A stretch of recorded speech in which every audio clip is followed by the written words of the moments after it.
Hello YouTube, this is Rain208. Finally get to see the face to the voice. Would like to cover what I use when I go ice fishing.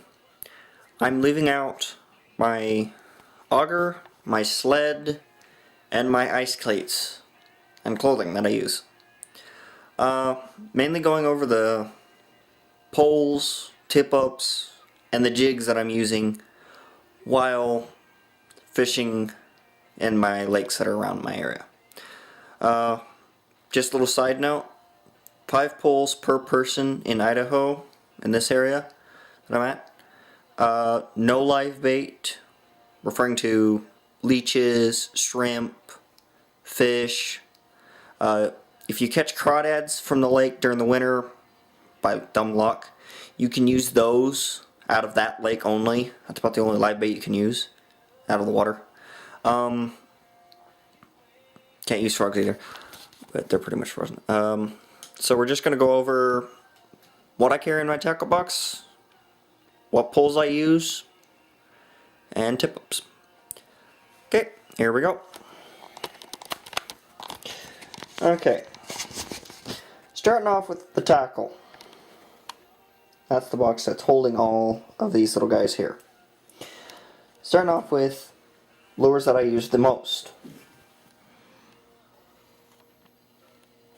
We got little Northland spider ants, but I've taken the feather off of these two and another one and kept one feather on because it was actually pretty good.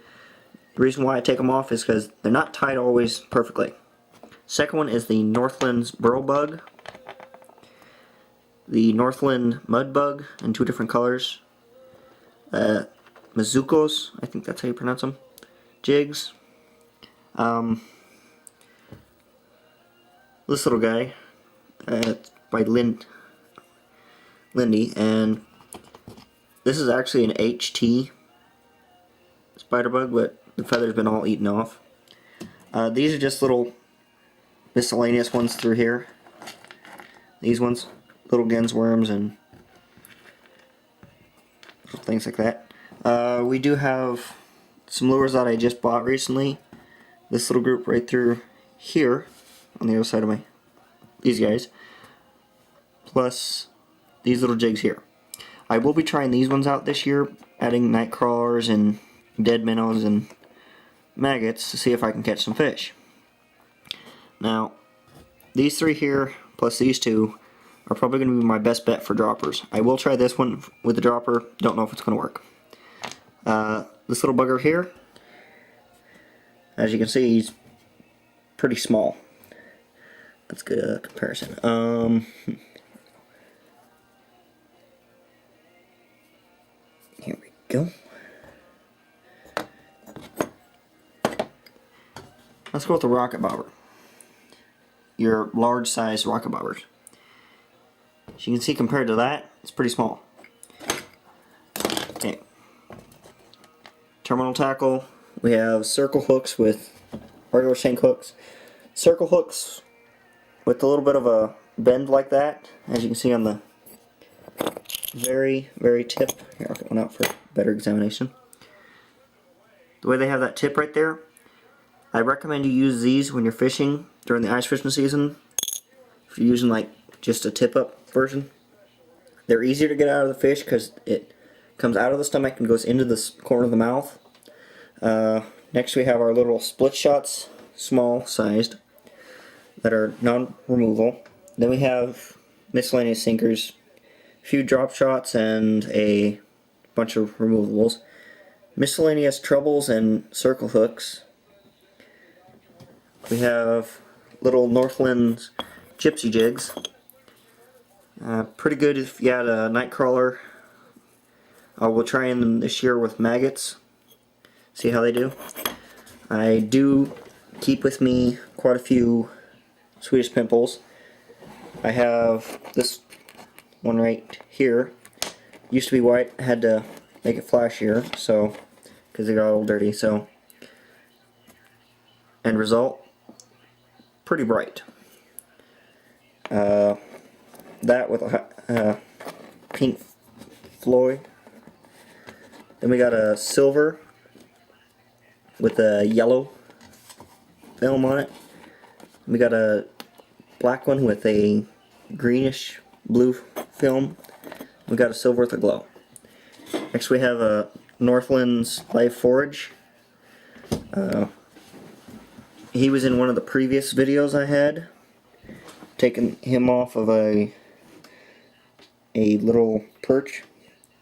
We got a couple Lindy Flyers. One's upside down right now.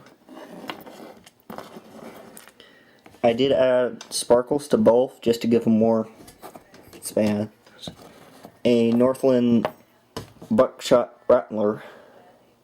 It's kind of like those, only by Northland. Anybody who goes for bluebacks, kokanee, landlocked sockeye salmon, if you see these, you pretty well know what they are. Here's a little tip. Put a dropper rig with most of any of these, except for the Northland little guy right here. Like those ones, Swedish Pimples, and that guy.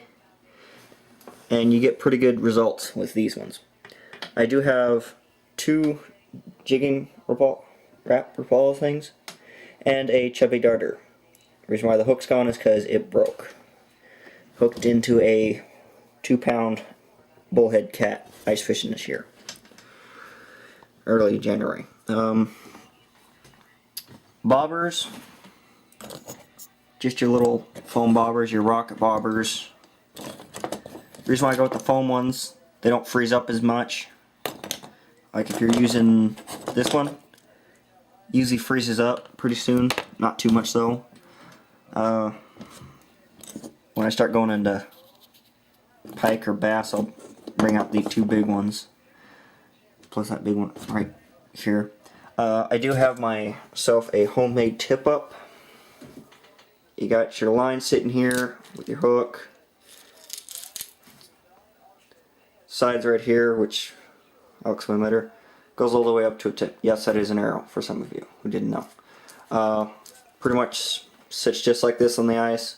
This little part right here is sitting in the hole. Fish pulls it, goes in, just sits like that, and it's bobbing. It's up in the air. And tells you have a hit. That is one of my tip-ups that I have. Now, going into our next tip-ups that I do carry around, I have 2 sets. We have our normal cross tip-ups with the flag. I've got this one set for perch. Now I do have a braided leader on. I'll show you here in a second.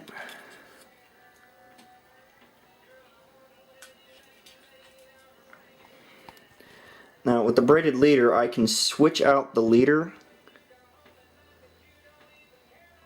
So I can change it to, instead of a treble hook, I could change it to a circle hook or a long shank hook.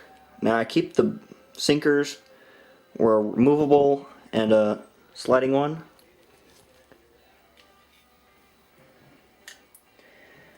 Just so I can get them off. So they slide up and down. Those 2 I use for perch and bluegill and crappies during the winter. Might get lucky and catch a catfish on them. This tip up, it's another one of those cross ones. Have to fix a little thing up there. This one I can use for pike. Mainly this one's set up for bass right now. I've gotten a few bass on tip ups.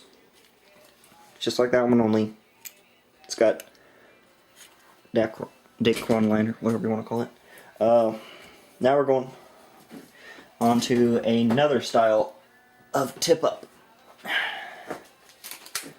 Personal favorite, like I said, use them circle hooks.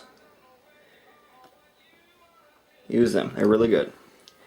You got your ones that just lay on the hole flat like and spin. I use this one since the braided line is connected straight to the hook. I can use it for pike, perch. This is only 15-pound braid, so I can catch some of the pikes until I get up to the 40-pounders. Pretty good. I've caught quite a few bass on this and some big 14-inch perch and crappies. Nothing real big for some people, but still pretty good. Going on to poles. Some of them I've had to fix because they've been broke by pike. This one, it's got one of those little spider ants by Northland, but I took off the fuzz. Pretty good pole. This was in one of my previous videos. It's a pretty good pole. I did change the reel though. This one's more facing towards the first eyelet. Actually works pretty good during summer. Yes, I was using this during the summer for kayak fishing. 2-pound test. By the way, this one down here is 6, and that one is 6 as well. This one's either a 2 or 6-pound test. I would have to go look on the box that I had it with. Going on to our next one. Had to fix this one a few times. Also had to tie the reel to the frame. Just a little, not too fancy ice fishing one. This one I use for when I'm going for catfish. This one has 8-pound test on it. Use that one mainly for catfishing during the winter.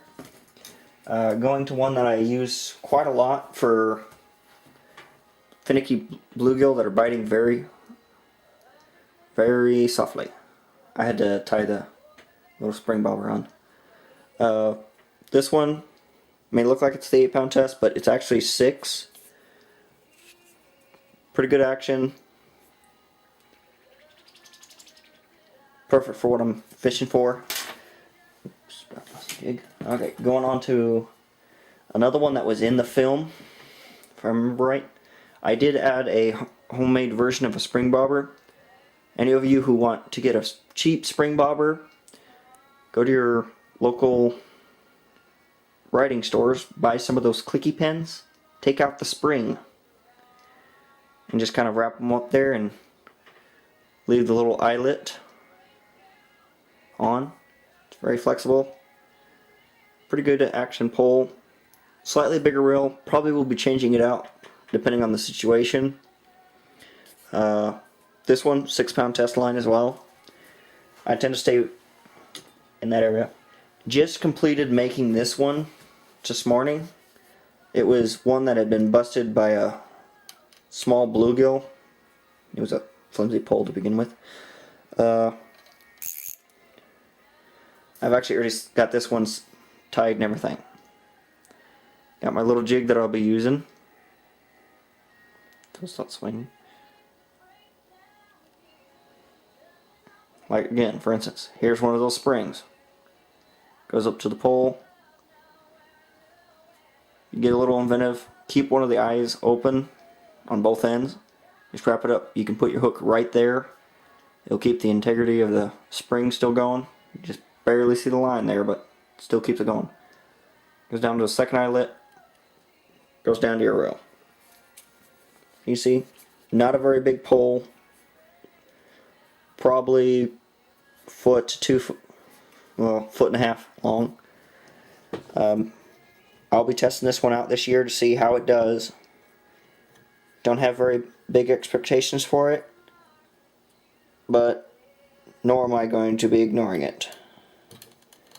Getting on to the next one. This one is the one that had that perch in the video. It's also got one of those spring bobbers that I made setups. Hit again, tied it.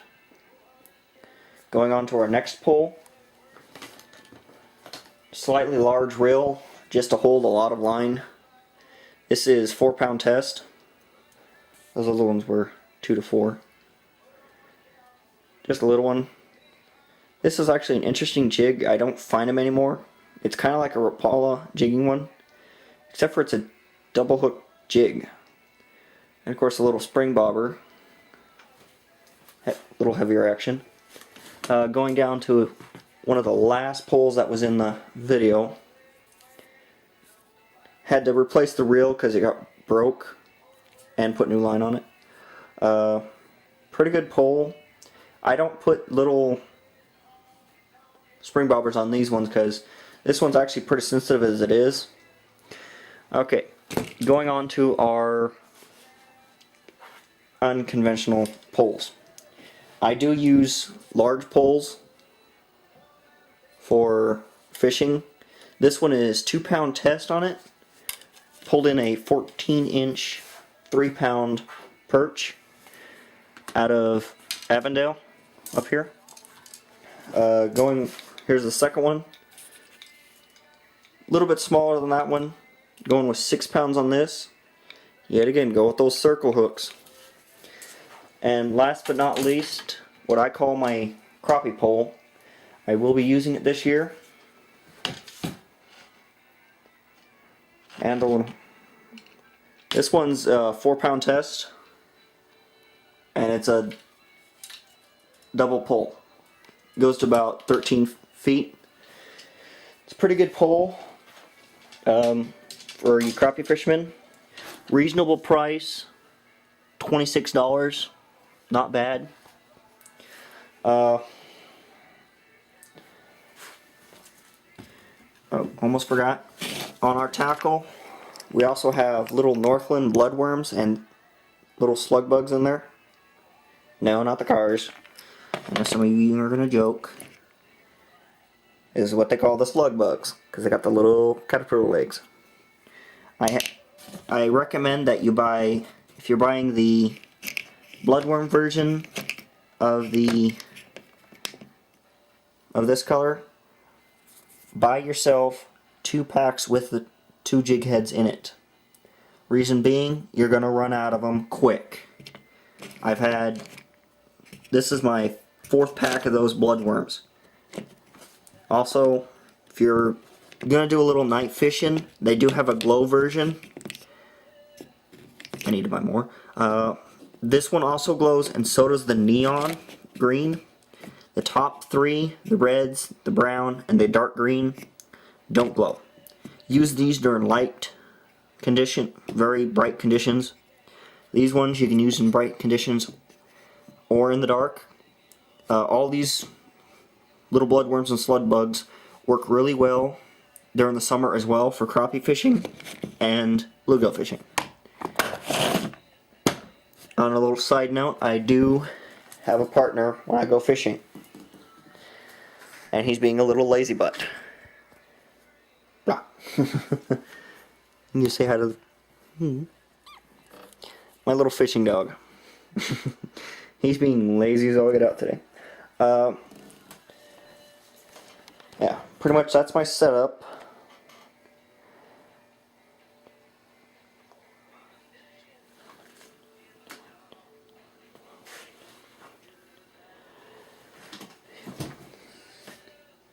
I don't think 1, 2, 3, 4, 5, 6.